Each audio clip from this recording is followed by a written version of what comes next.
আমরা কাজ করে দেখাতে চাই এবং সেই কাজের সুযোগকে আপনাদের কাছে চাই। কিন্তু বিগত 16 বছরে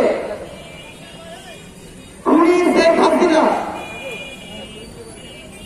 স্বৈরাচারী হয়ে উঠতে উঠতে শেষ পর্যন্ত প্রায় 1,500 থেকে 2,000 জীবন কেড়ে নিয়ে ছাত্র জনতার অভ্যুত্থানের মুখে দেশ ছেড়ে পালিয়েছে।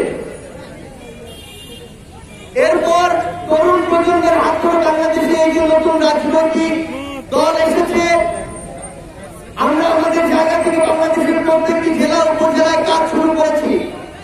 আমরা খুব শীঘ্রই আপনাদের দ্বারে দ্বারে যাব। এতদিন ধরে বাংলাদেশে যে বিভিন্ন সিস্টেম গুলো দেখেছি, বিভিন্ন অন্যায় অত্যাচার, জুলুম, মিথ্যা মামলা, হয়রানি, চাঁদাবাজি, সিন্ডিকেট, এগুলো দেখেছি। আমরা এগুলোর বিরুদ্ধে আমাদের জায়গা থেকে সবসময় আমাদের প্রতিবাদ জারি রাখবো এবং যেখানে এগুলো দেখবো সেখানে আমরা এগুলোকে প্রতিহত করব।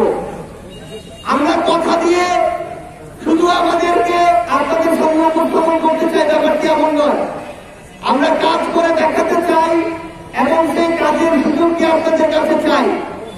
আমরা খুব শীঘ্রই আপনাদের দ্বারে দ্বারে আমাদের দল জাতীয় নাগরিক পার্টির পক্ষ থেকে পৌঁছে যাব।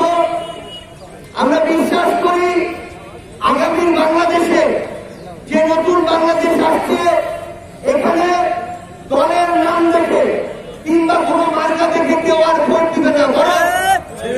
কোন লোকটা কেমন, কে কেমন কাজ করছে, তার কথার সাথে কাজের মিল কেমন, এই জিনিসগুলো দেখে আগামী বাংলাদেশের মানুষ বিভিন্ন মার্কা এবং দলে ভোট দিবে। এতদিন ধরে এই গণমানুষকে, সাধারণ মানুষকে নেতারা বিভিন্ন ভাবে ব্যবহার করেছে।